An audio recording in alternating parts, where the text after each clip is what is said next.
y'all, Courtney Lyons here with Diamonds Are a Girl's Best Friend, and welcome to my Christmas premiere. I am Christmas morning at 6 a.m. Pacific Standard Time, and I hope you guys see me in the well, I will be in the comments, but I hope to see you guys down in the comments below. So for those of you who might just be happening upon this video, these Christmas premieres are something that the diamond painting community has put together. Thank you so much, Thank you so much, Crafts with Crashly, and everybody else that put this together. This is amazing. I think it's really good for strengthening the community. Everybody is doing 1 hour during the Christmas. It's Christmas Eve, and then Christmas, and then Boxing Day, which is the day after Christmas, and we are taking a day where we have put a video together, and then it is a premiere. For those of you who might not know what a premiere is, down in the comments below, I will be there live. So this video is pre-recorded, but it's kind of like a live in that all the comments are live. So we can comment live down there during this hour, and yeah, it'll be fun. I'm right there right now. I'm talking to you guys. So yeah, I hope you guys have a good time. For my Christmas premiere, I thought I would show you guys all of my Christmas/winter themed diamond painting stash. It is I think I got most of everything that I have. Yeah, I'm excited for this to show you guys what diamond paintings I have picked out to put in my stash. And then while I'm showing you guys kind of a slideshow of, okay. Also, not only am I showing you what's in my stash, I'm showing you like a picture of what's in my stash, but I'm also showing you guys pictures of the finished diamond painting, even though I haven't finished it. What it looks like finished in a few different lighting that people have posted on reviews, because I feel like that's always so much fun to see what it actually looks like, and it definitely helps in deciding if it's something you guys want to. But this is just for fun and informative. Also, while I'm showing the slideshow, I thought I would do something fun and talk about some just Christmas memories that I have had in my life, and just kind of, it's gonna be like a storytelling time with a slideshow, but a slideshow of diamond paintings. So let's go ahead and get started. All right, so for this first Christmas story, I thought I would talk about one where when I was just little, and oh man, my mom is such a good decorator. I did not get the decorating gene. And like when my family decorates, Greg, my husband, is the one that mostly does the decorating and not me. And I'm like, I'll pull things out and I'll kind of put things here or there. And if I really get the bug to decorate, I will decorate. But I'll do kind of a little area. I'm not very good at like decorating the whole house. And I'll make things themed and stuff like that in like one little corner of the house. And then I don't know, it really just takes a lot. I'm a creative person and I'm an artsy person, but for some reason I struggle with decorating. Anyway, my mom was such a good decorator.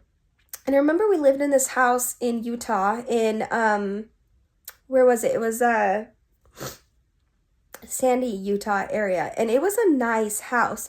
And it had like a pool outside. And I remember that we rented out the basement to another family. And they had a little girl my age. And we'd always do fun stuff together. And then there was another little girl that was across the street. We were in a cul-de-sac, and her brother had these little mini figurines of animals. I don't know if you guys know, they're the ones that are like the super realistic animals, like to the point where like the bull has like very bull parts. Like they're all very realistic. But like the one that I absolutely fell in love with was he had this family of tigers, and they were just so realistic, and it was and obviously like a mom and dad tiger, and then like two cub tigers, and I wanted those so badly for Christmas. I know I didn't get them for Christmas because it wasn't till later when I went to Duluth, Minnesota, and there was like there's this store there, and it was because I was visiting some family out there, and I would always, anytime we'd go out there to visit, I'd start saving up my money so that I could spend all my money at this store where they had all these little figurines. But that was later on in life. I think I was like 9 or 10 back then, and this story is more like when I was 5 or 6. It's one of my earlier memories. But I remember my mom, when she would decorate the house. It's just this giant Christmas tree and lots of like this Christmas tree, like whatever you'd call this, like the pine, but like the fake pine like this, everywhere in the house. And so I went and I asked to borrow my brother or my friend's brother's tiger family. And he was really hesitant at first, but his mom convinced him, and I was like, I'll take such good care of it. And that's what I did, was like I took the tiger family and I went around and I just made these little nests, and I have this here. I can kind of show you what I mean. I just make these little nests out of like this, but like with the big Christmas tree, and I just move these around until I had this giant massive nest, and I put the tigers inside. And finally I think at the end there I had so many little balls of nests in our huge, very nice Christmas tree. And I just remember like the little family would be jumping from the nest to the nest, and they'd go on all these different adventures, and it was so much fun. It was so cute. And then I just remember my mom coming in one time and being like, what the heck happened to the Christmas tree? Because it was just like these little knotted balls all over the Christmas tree as high up as I could reach. And then, but the funny thing is that I feel so bad. I lost the tigers in the tree somewhere. I couldn't find them anywhere. And I was like, I was going to take such good care of it. And I felt so bad because I promised I would take care of them. I mean, they were in pristine condition when we did find them, when we took the Christmas tree down, like a few weeks later. But I was so sad, first off, because I couldn't play with them anymore. And I was so sad because I had promised to take really good care of them and I couldn't find them anywhere. And they were just in one of the little nests in the tree. And I couldn't find them. None of us could find them because there were so many little nests in the tree that I had made that we couldn't even find them. But yeah, at the end we did find them because my mom, when you take them all down, I think it was the kind where each individual bough goes in and connects. And so one was like a little bit heavier and it kind of just fell out when it got wiggled around, and the whole tiger family came out. Yeah, that was I just remember feeling so bad. And my friend's brother was so mad. And yeah, which when it's your friend's older brother, you especially feel like intimidated.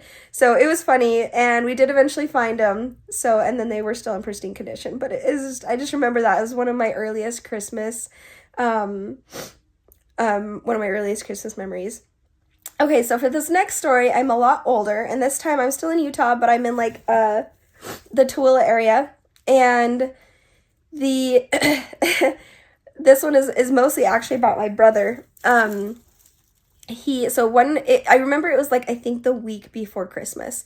I'm pretty sure it was the week before Christmas. Isaac, if you're watching this, remind me, but it was pretty close to Christmas time, winter Christmas time for sure. And I just remember he had his friend over, and boys are so rambunctious, and they went out to go shovel the driveway. And I think they were wanting to earn a little bit of Christmas money. But they went out to go shovel the driveway, and the next thing I know, Isaac's inside, and his just bleeding from his nose. And I was like, what's the matter? What happened? And the friend's like, I'm so sorry. We were throwing snow at each other. They had been taking these big metal shovels and then throwing snow at each other with them. And I was like, what were you guys thinking? Anyway, so I went to go grab, went to go grab like some paper towels to clean Isaac up, and but he moved his hand away from his face, and I was like, because he'd broken his nose, and so his nose was swelling like crazy.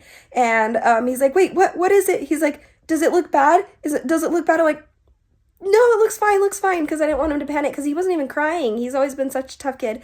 And he's like, I gotta go look in the mirror. I was like, no. Don't look in the mirror. We're not gonna look in the mirror. That's gonna make things bad. So my dad was actually, I think he was at work at this time, but we were already on our Christmas break. And so I called him and I was like, hey Dad, you might want to come home. Isaac, I think, has broken his nose. And my dad's like, what does it look like? And I looked over, I was like, let's just say he doesn't look like Isaac anymore. And because he really didn't, he looked so different with his nose all swollen like that. He looked bad. It looked bad. And so Isaac heard that, and he went to go to the bathroom to go look in the mirror. I was like, no, don't look in the mirror. You're fine. It looks fine. And he's like, I don't believe you. And then he's like, it really hurts. And I was like, I know, I'm sorry. And then my friend's his friend lived close by, and I was like, why don't you head home, and so that, we're probably gonna have to take him to the hospital. And he felt so bad. Like, we obviously didn't blame him. They were just boys playing around, and he didn't mean to hit him on purpose. But it was so funny because of how many times I had to stop Isaac from going over and looking in the mirror at his nose. And I felt so bad for him. And he was in pain, but he said it wasn't too bad. Like, he said it hurt, but it wasn't too bad. Anyway, I think I went to the bathroom, or I went to go grab something to get ready to go, because at that point I could drive. So I was going to drive him over just to the hospital and meet my dad there. And Isaac is like, oh my gosh, and he's like screaming, and he's like, my nose, my face. And I was like, oh no, he looked in the mirror. And he did. He totally went over to the bathroom and looked in the mirror, and I was like, oh no. And then he lost it. He was just crying and crying, and I was like, I told you not to look in the mirror, buddy. And yeah, poor guy. He did go in. At first they couldn't do anything because the swelling was so bad. They couldn't even take an x-ray. And then they did, I think it was a couple days later when the swelling went down, we took him in for an x-ray, and sure enough, it was broken. And so he had a big swollen broken nose for Christmas that year, but it was still a good Christmas. And I know we're laughing now. He totally laughed about it too. Like, he's got a good sense of humor, and he totally laughed about it after the fact. Was that he's like, yeah, I shouldn't have looked in the mirror. So anyway, yeah, that was a good one.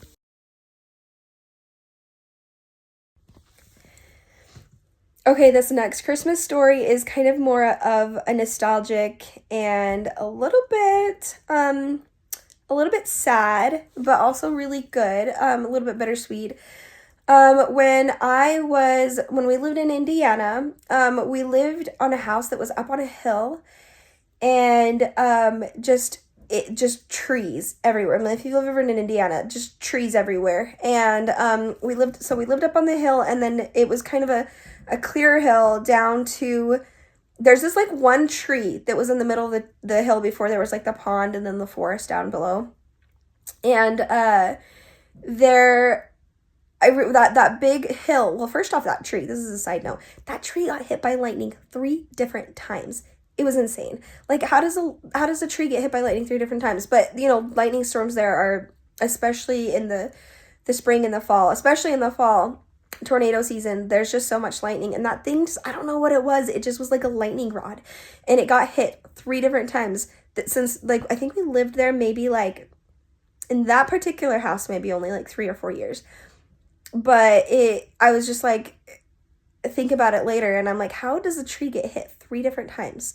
But I mean, I guess it really was like in the middle of like like this hill, and it really stuck out. But I feel like there was something more to it to really get hit 3 times by lightning. Anyway, that's just a side note. Really weird. But at the time we moved out, it was just, it was like super blackened in the middle where it kept getting hit. And then like one branch had fallen off and had to get cleared out and everything like that. But that's not a Christmas story. That's just a side note. But yeah, anyway, at this house, we would get the most insane ice storms. Like, it was so cool. Like, inches of ice.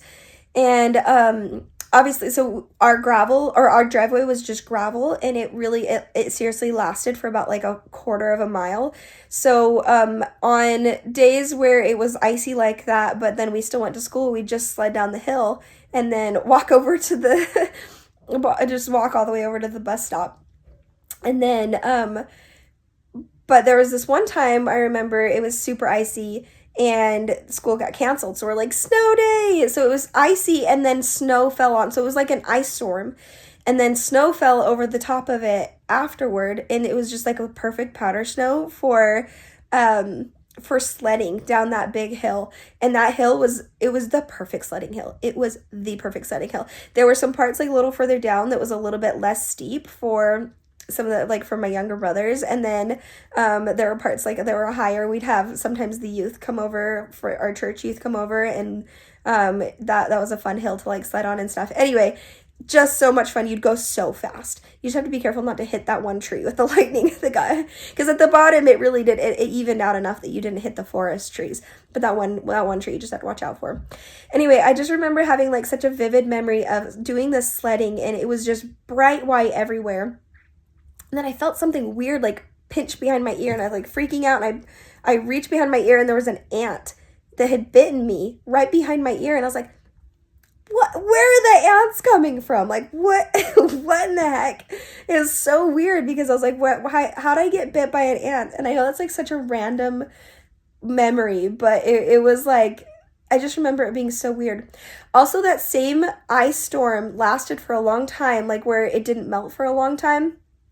It was crazy trying to go anywhere, and it just kept snowing and snowing, and we got dumped on. And I remember I made this huge ice tunnel right near the car. Like, it was so bad, like we couldn't even open the car doors because they were frozen shut. Like, there was a layer of ice over even just the handle of the door. It was so crazy. But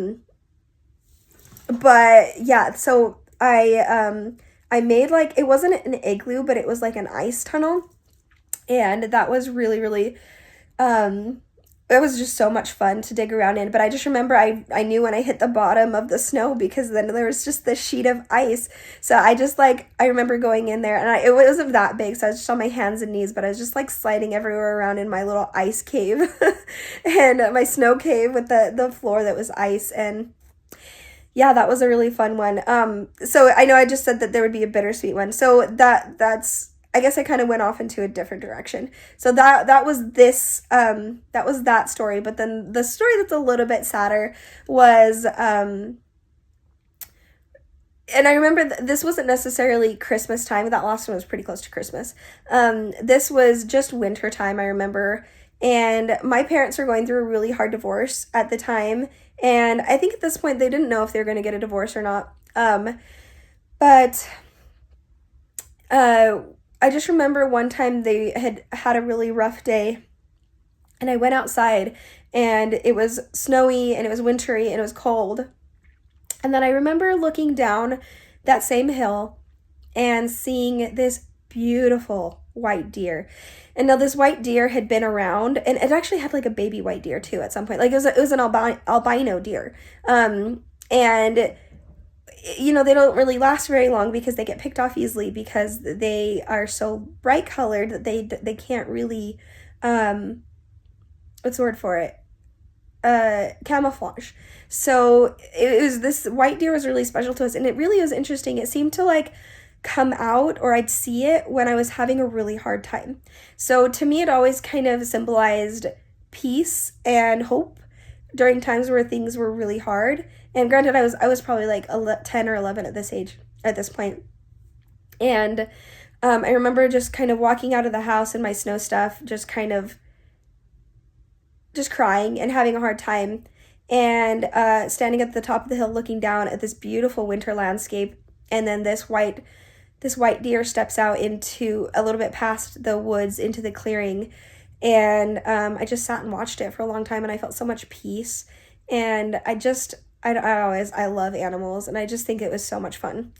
Okay, so this next memory was actually more of a recent one that's out here. This is around Christmas time, a little bit after Christmas, actually, probably. And I actually might still have footage that I'll pop up here for you guys.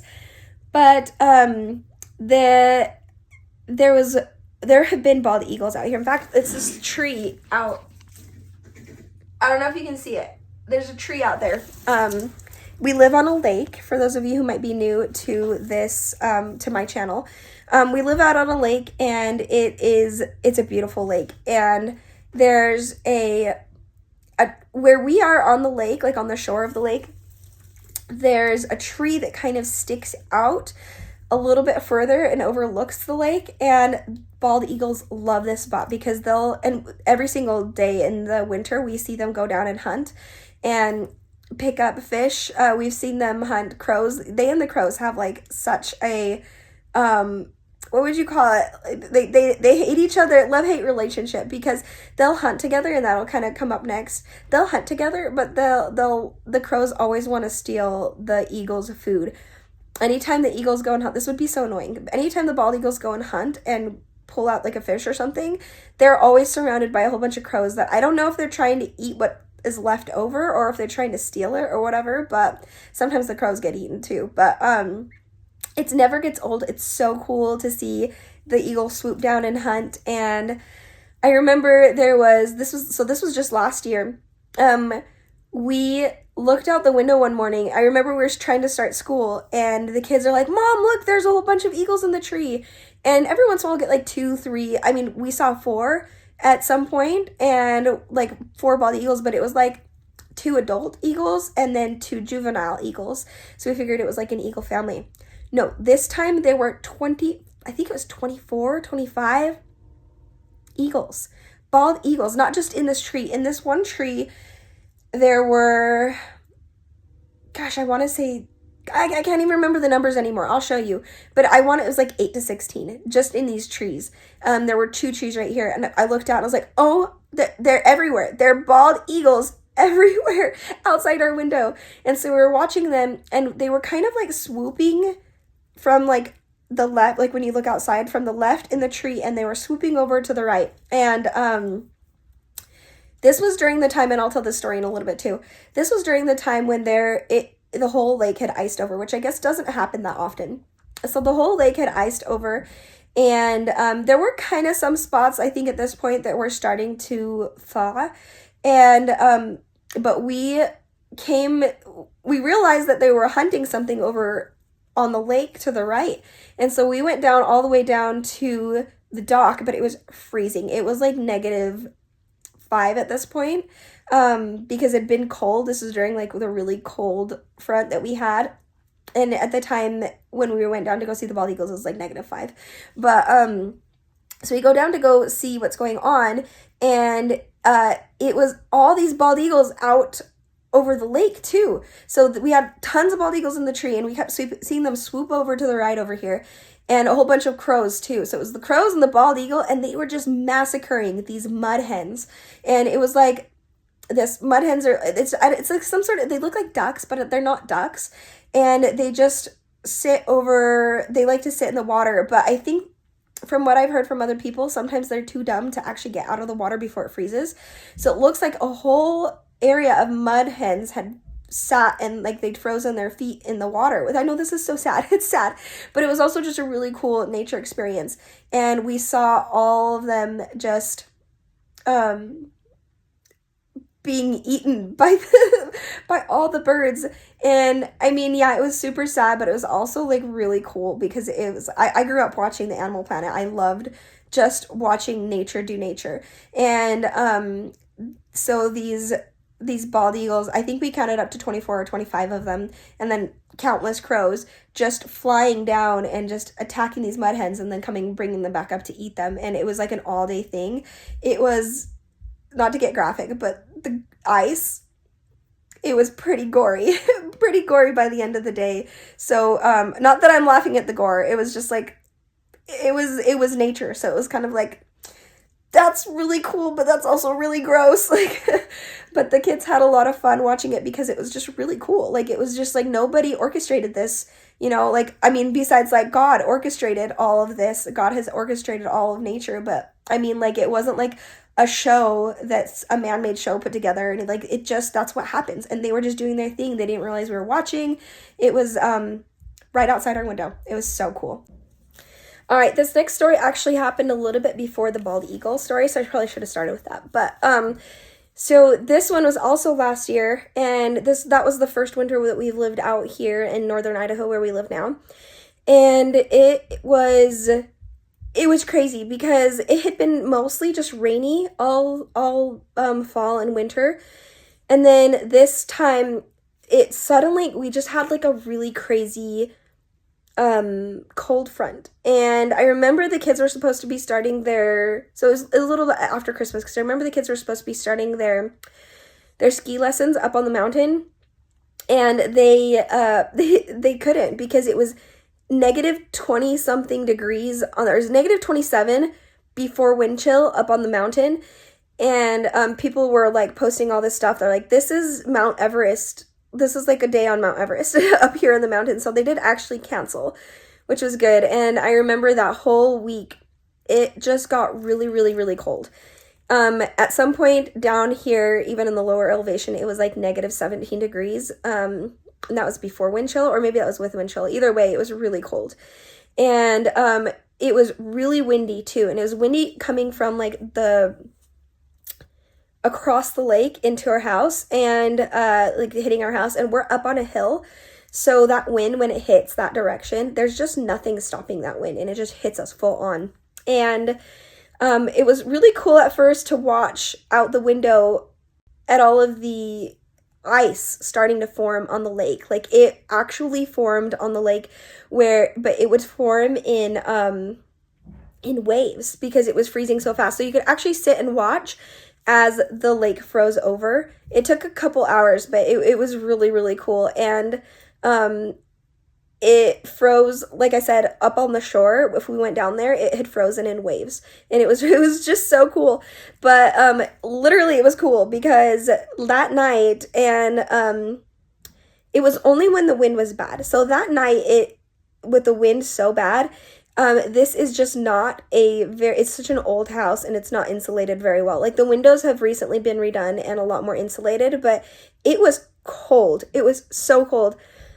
And because it hit so full on that side of the house, we actually ended up having to tape the like blankets over the top of the door, the back door that's back there, and that helped a lot. But even after taping that, and then taping off the entryway to the upstairs, and only having heat on downstairs, and then having our fireplace, our gas fireplace, on full blast, it didn't get past 54 degrees in the house. I think maybe it got up to like 58. So that night we just all snuggled together, and it was freezing, but we were fine. Like, it wasn't a huge, like, it was a huge deal because it was really crazy and it was really cool, but it wasn't like we were in danger or anything. We had so many blankets, and we all snuggled, and we brought the cat. We snuggled the cat in bed with us to keep him safe, and we didn't let him go outside. And that was pretty insane. It was a cool experience. It was that cold for like, well, not that cold that night, as that night was definitely the coldest night, but it was pretty cold for a good like 2 weeks. So for like 2 weeks we had everything practically boarded up, or at least like blankets over windows and stuff like that, because it was so cold. And if we started taking that off, and then it would get cold. It was such an expensive, like, everything would get cold, and then it was a very expensive month that month because of the heating bill. But yeah, I just remember all of us like sitting by the fire trying to stay warm and there was nothing you could do besides did we lose power? We might have lost power too. To have the heat on, or the fireplace on, and not the heat for a little bit. But at some point we were able to kick back on the heat as well. But it really wasn't until the wind stopped, because it just was hitting our house full blast and the house couldn't keep up, that we finally were able to warm up the house, which was sometime the next day. So we pretty much just like hung out and snuggled, and that's what we did. We did end up going to a funeral that day too. That was cold. Going outside, when you breathed in, it was like breathing in icicles in your nose. But anyway, that was just a crazy story. That one will always be remembered. It's so cool because when it snows, and maybe if I can find the footage, I'll put it up here too. When it snows and it's like dark, or I mean, like, you know, like when it gets snowy, it gets kind of foggy too. So when I saw, looking down at the lake, it looks like the void. Like, you see the snow coming down, and then it just looks like a void past that, and it's so cool to look at. All right, so now I'm going to talk about this is what was this memory? I had it in my head, guys. There's one more memory I was going to talk about before talking about some Christmas traditions. Okay, this one was actually, there might be a couple more. Okay, so this is one where, I don't know if this happens to you guys, like when we were first married, before we had kids, it was our first Christmas together, and we got married in October, so we were really newly married. And so our first Christmas together, and I got Greg so many gifts, and like, you know, we didn't have a lot of money, so a lot of them were just like gag gifts, and Greg got me a whole bunch of gag gifts and stuff. And it's so funny because I don't know, maybe we should talk Christmas first. Like, I don't remember my first Christmas, but I do remember the first Christmas with Greg, obviously, and how we opened up these presents, and then we sat there afterwards with our presents and stuff, and we're like, because we were like, this is fun, but we're adults. I mean, okay, I don't want it to sound bad, because obviously presents for anybody, but it was the amount of gag gifts, like that's what a random light up there. It was the amount of gag gifts that we got each other that like we would never use, that were like, we went a little bit hog crazy here, and it was kind of unnecessary, and so I don't know, ever since then we've tried to be like a little bit like, okay, we're gonna get like 1 or 2 nice things for each other that you're actually going to use, and not just go crazy because it's Christmas and we wanted to open a bunch of gifts and we're 24, 25, I don't even remember, we were older, and we were like, well, okay, so, but it was really fun when we first had Oakley.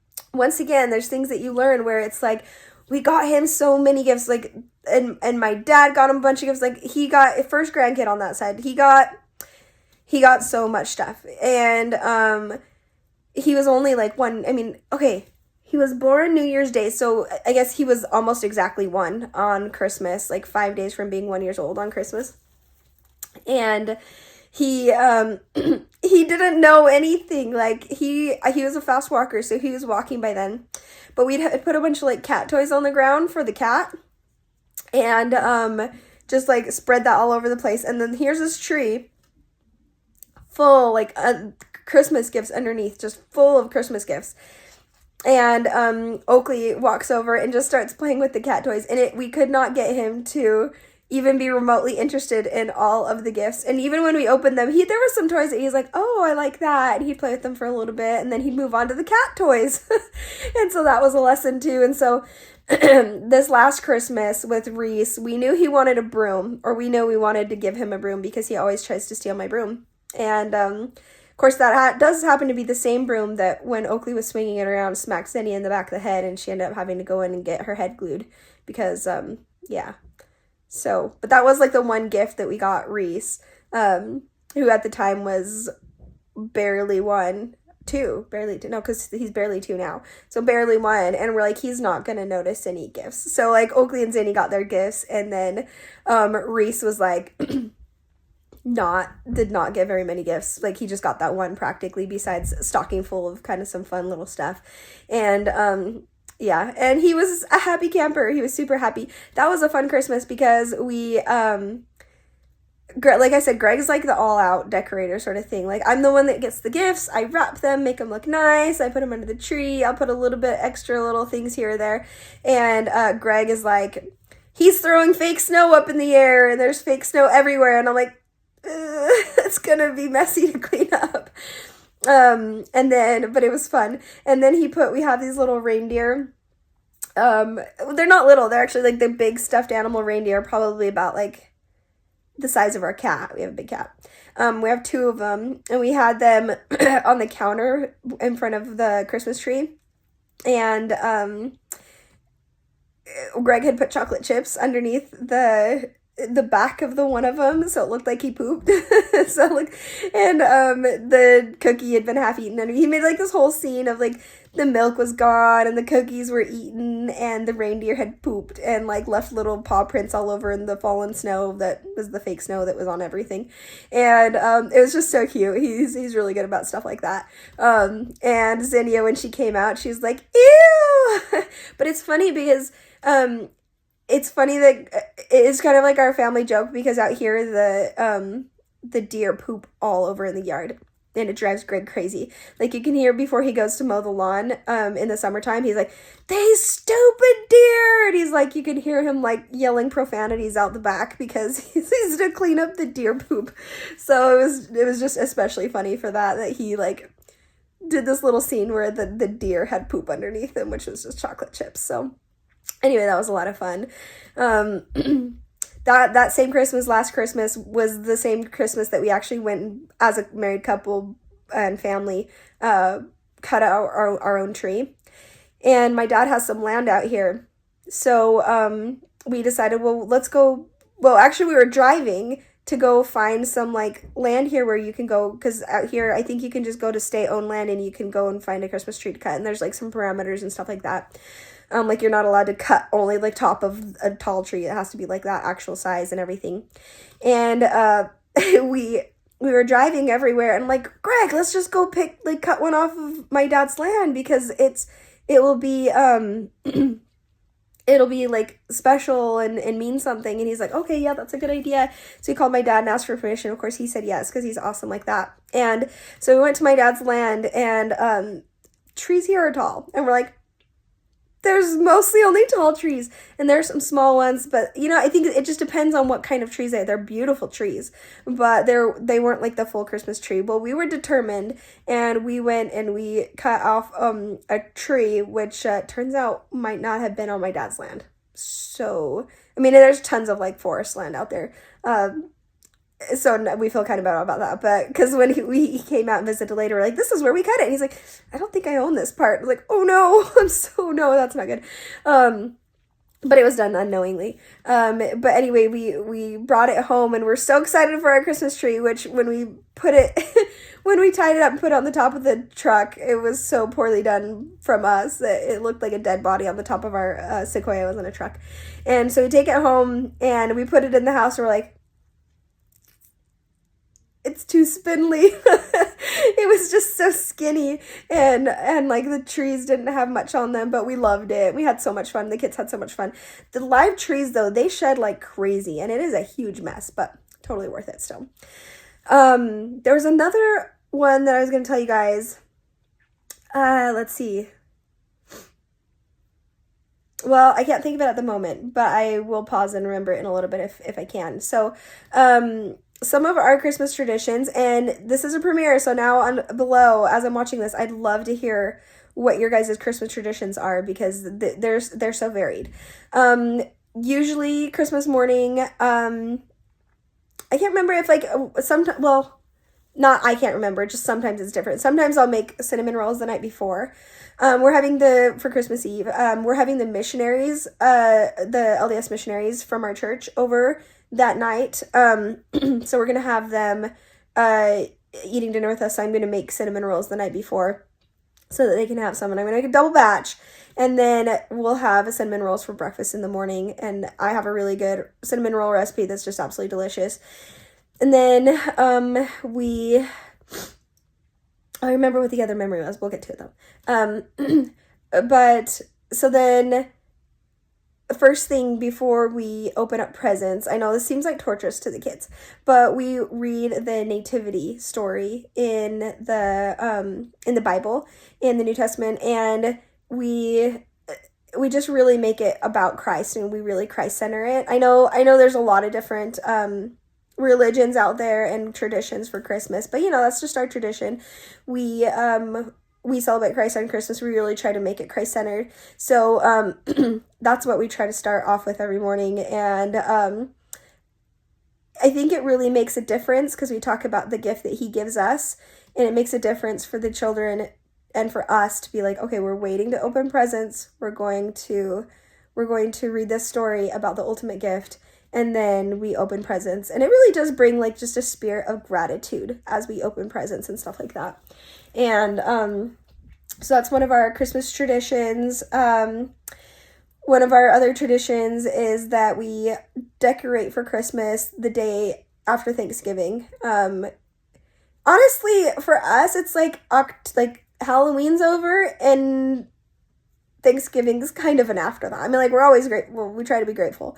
But I just mean, like, as a holiday itself, it's like, we're already putting Christmas stuff up. But usually the Christmas tree, which we actually don't have up this year yet, the Christmas tree doesn't usually go up until the Thanksgiving is over. But Yeah, that's a fun tradition. It really is. Like, we love Halloween. So it's like Halloween, Halloween, Halloween, bam, Christmas. Oh yeah, that's right. There's Thanksgiving too. And then man, it's Christmas the whole month of December, of course. And another really fun tradition is going as a family to go because our church every year does a Secret Santa tree for a family that in the area that is in need. And it's really fun to really go all out shopping for those, which actually later today, when Greg gets back from the gym, that's one of the things we're going to be doing is I'm taking the kids out. We're going to go to the Waldorf school out here because we're probably sending the kids to the Waldorf school next year.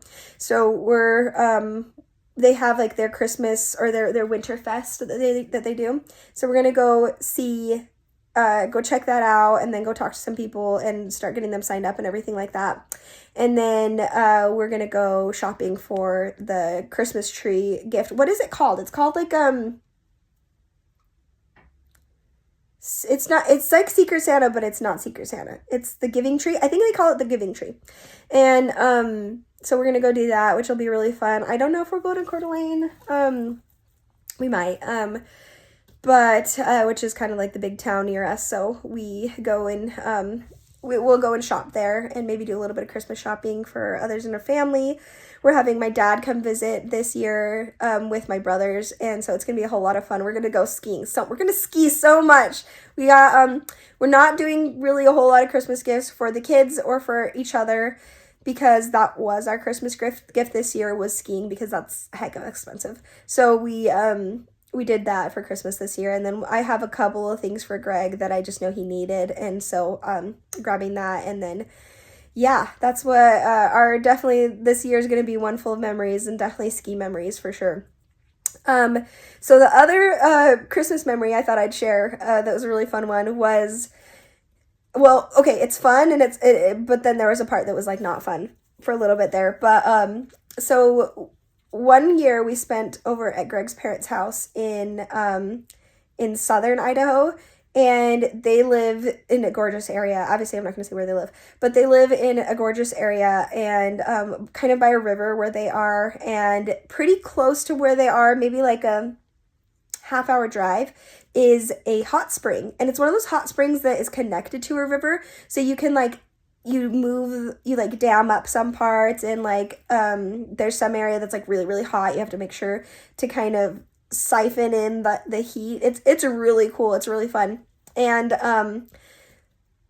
so I think that Christmas we went up there quite a few different times, and one of the times though there was, and we didn't notice this till after, but we kept telling Zinnia at the time, I think she's 6 right now, so she was 4, and we kept telling her, don't drink the water, and she kept like putting the water in her mouth and drinking the water, and we're like, this is so, I mean, the thing is that it really was fresh water coming through, but we were just kind of like, you just don't drink the water unless you're sure, right? So but it wasn't until we were getting out, I know this is gross, like this is super gross, it wasn't until we were getting out that on the side of the hot springs, it's like half in, half out, and it was a diaper, and it was a dirty diaper, and we're like, who does this? So poor Zinnia, so we got her out, and it wasn't until a few days later, I think we were already home, she started getting really, really sick, and I won't go into details, but she was really, really sick enough that we had to go into the doctor and get her figured out, and I think, was it Giardia? I think she had Giardia. So that was kind of, and that was after Christmas technically, but either way, it was really fun. We actually haven't been to the hot springs since.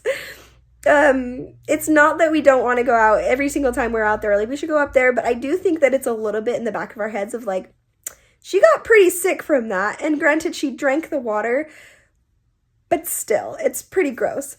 But it was really cool. The whole hot springs itself was really cool. It is kind of at a slope though, so it's a little bit scary getting in, especially when it's icy, and the drive up there is a little bit scary too, but it's totally worth it, as long as there's no dirty diapers in there. That was really, really gross and really pretty scary actually for how sick she got. But yeah, that whole winter was a really fun memory. Man, when it snows in that area, it snows. Like, I think that might have been the same time that there was so much snow that we had to shovel it off the roof, which was pretty cool. That was cool to climb up on the roof and then just shovel the heck out of the roof, and just watching these giant piles of snow going from the roof onto the ground. But the ground was not that far away because it was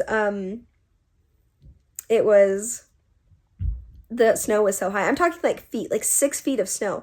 Like when you're walking through the streets, you're walking through tunnels of snow. It's the coolest thing.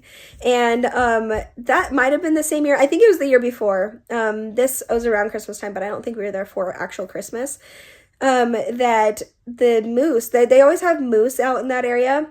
Actually, one time there was a moose that was out there when we were out there for Halloween, and it was trick-or-treating with us, which was a little bit scary, but it was pretty cool. But this is this one time, this is just kind of winter time. I don't think it was quite at Christmas time, but there was a moose that was hanging outside one of the windows, and there was like some mountain ash trees. Actually, this exact kind of berry, I think it's a mountain ash tree. Can you see that? It's, yeah, those berries right there. And it would just like to sit out there and snack on those berries, and that was really cool to see. In fact, we got so many pictures, and Greg took a picture of the moose and put it what was the word for it? Submitted it. There we go.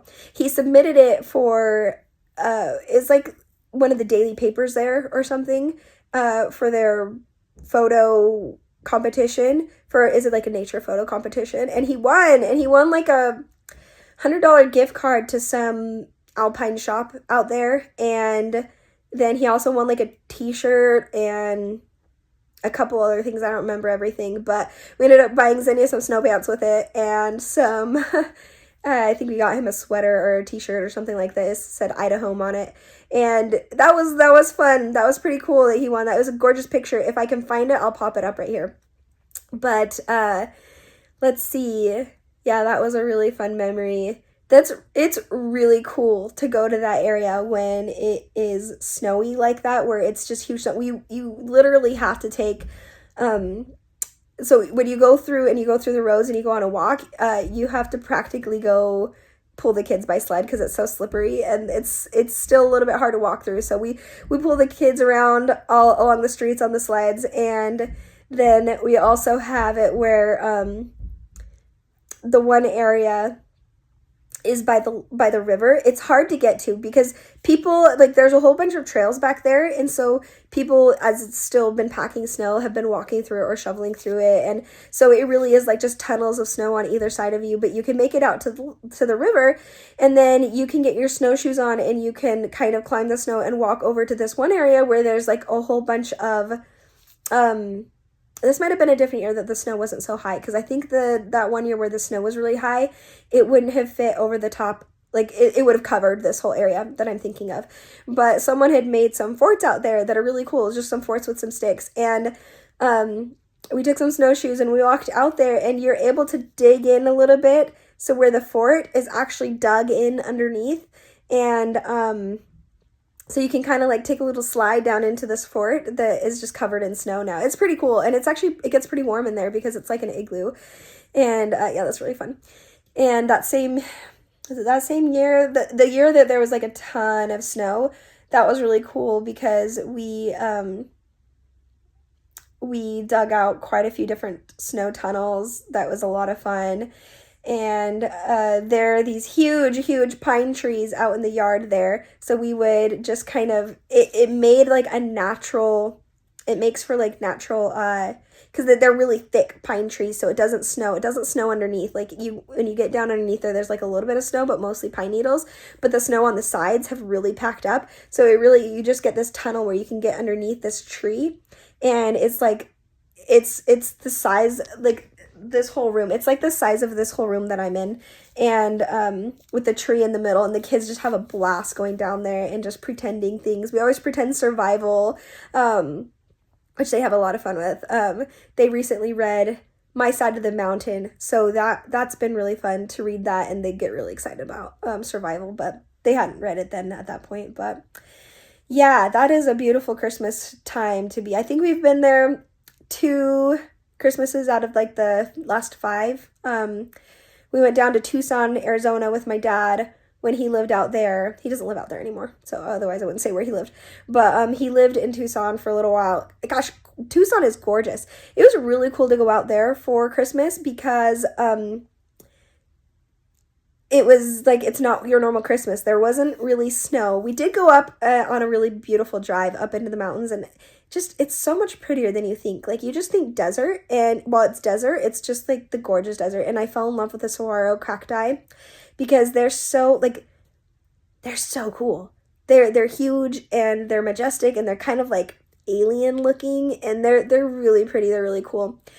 And I think it was Christmas Eve we might have spent, or maybe we went out there Christmas Day, but we went to go visit my cousin who, she doesn't live in Tucson. She lives like an hour south of Tucson, and that was really cool to go visit her and her husband. And they have like a ranch, practically a ranch out in the middle of this desert, just filled with these huge saguaro cacti and like all the different cactus trees. And it's like, it's its own kind of beauty, and it was really cool. And they just had, no, their goats were pregnant, and I think that their goats, like a few days after we left, had their babies. And so it was really cool to go meet their little goats, and they had some dogs and some chickens, and it was really cool. They said it gets pretty crazy at night. There's a lot of like coyotes, and it's just cool. They live in a wilderness in a way like that's just a really cool desert kind of wilderness. So that was really fun. We also went down, I think a couple days before Christmas. I remember I got really sick. I get sick during Christmases a lot. Like, I just do. Like, I just remember being sick during Christmas a lot. And I think it's because you have all these parties and stuff beforehand, and then everyone passes around germs. I don't know if this happens to everyone. Or maybe I just, like, wear myself out. But definitely I get sick during Christmases a lot. But I remember this one in particular. We were out and about, called Tombstone, Arizona. And that was really cool to go see everything there. We did this like bus tour, and they talked about like all these haunted places, and I'm always fascinated by places that are haunted. And but it was really cool to go out there for Christmas and be out of the cold for a little bit. It was just a whole lot of fun. But yeah, I got so sick. I was feeling, I remember we were there at the time, and I was like, oh, I'm feeling really sick to my stomach. And then, or not, it wasn't to my stomach. I mean, I still think sick to my stomach, but it was definitely like a flu. And I swear every single time we get on an airplane, because we flew there, it's always, it's always just, we get sick like crazy. But yeah, that was a really fun memory. Great food out there too, by the way. There's really delicious Mexican food out there. And like the real Mexican food. Like, I'm half Mexican. My grandma made incredible delicious food, which I did not take advantage of when she lived with us for a long time. And she used to make like sopa, which is just soup, but it's like with the drumsticks, the chicken drumsticks in there, and with all these different vegetables, and these like, not just corn, but like corn on the cob, but like cut up corn on the cob. It was so good. And she makes sopa, flautas. She has a really famous flauta recipe. And what is the other thing? Is that during Christmas? I think that might have been during Christmas. That's a good Christmas story. But she made flautas, and she made gorditas, and oh, I loved her gorditas. They were just like the perfect corn flavor, and then she'd fill it with cheese and beans, and oh my gosh, we loved her gorditas. But I remember one time, and I think this was around Christmas time too, where she was making a whole bunch of food for Christmas. And she makes tamales. Oh my gosh, her tamales are so good, and that's definitely like a Christmas tradition thing, is tamales for Christmas. But I remember one time I was like, Grandma, can we just have like some mac and cheese? And I think this was like a couple days after Christmas or something. She was making some food, and I was like, she just cooked all the time. She was amazing. I love cooking too. I think I get that from her. But she made this, or I had just asked for some mac and cheese. And I was like, can we just have like regular mac and cheese? Or can we just have some mac and cheese, is what I said. And she's like, sure, I can make you some mac and cheese. And she made this mac and cheese that was very Mexican style. Like, obviously had some cumin in it, some chili powder. And I remember at the time I was like, this is not what I wanted. Which is so bratty, right? So bratty. But I was a teenager. Not that that's an excuse, but it's... teenagers are teenagers. So, I just remember being like, oh, this is not what I asked for. But I wasn't rude. I didn't tell her that. I was like, thank you, Grandma. This is delicious. And I just remember being like so sulky after. I was like, I just want a mac and cheese. And then now looking back, I'm like, I want that recipe and I don't know that recipe. It was so good. It was so delicious and it was so authentically Mexican style mac and cheese. And anyway, so all this with Tucson being in Tucson and having the food out there is actual real Mexican food, and it's amazing and delicious. And we use tortillas and we use cheese, but it's usually a lot less greasy than it actually, like real Mexican food's not nearly as greasy as like in the restaurants and stuff like that. So yeah, it was nice to kind of eat that food and be able to have something that was more authentic and stuff. And reminded me of my grandma. She's so sweet. I love her. I miss her. But yeah, Christmases with my grandma were a lot of fun too. She's the one that taught me how to knit and crochet, and she moved a lot from different places, from our house in Indiana when we lived out there, to some family that lived in Utah. And I just remember one year she was out with us for Christmas, and whenever she moved from place to place, she would have like bags full of stuff. She was very much a nomad. She didn't have her own home at this point after my grandpa passed. But she would, anytime she moved from house to house, she'd have like plastic bags, like trash bags full of things, and like duffel bags full of just really random stuff, like clothes that she wanted to pass. It's so funny. We had my cousins and I had a kind of a running joke that when we'd see each other, we would exchange our stuff back, because when she'd leave a place, and she didn't do it, like she wasn't stealing, she just didn't realize like there are things that like a shirt that she didn't realize was my shirt, and she put in her bag thinking that it just wasn't being used, because I'm sure as a teenager, I threw things everywhere, so she just thought I didn't need it, or didn't want it, or didn't realize it was mine. And when she'd go visit cousins or family in Utah, she'd pass out. She was such a giving person, she'd always give the stuff that she had. And she would give my cousins a lot of my stuff that I had. And so when we'd visit, and I'd get stuff of my cousins, and we'd visit, and like, oh, hey, that's my shirt. And I'm like, oh, yeah, that's mine. Let's switch. I liked that shirt. I missed that shirt. And anyway, I loved her dearly so much, and how she'd do that. But so for Christmases, she'd always have her bags full of yarn, and she'd teach me how to knit and stuff like that. And then she'd give us things that were from her bag, and she'd which was usually somebody else's that she'd already gone to visit and stuff like that. And so it's always something that we always laughed about and joked about. But those were always the best gifts. So yeah, I miss my grandma.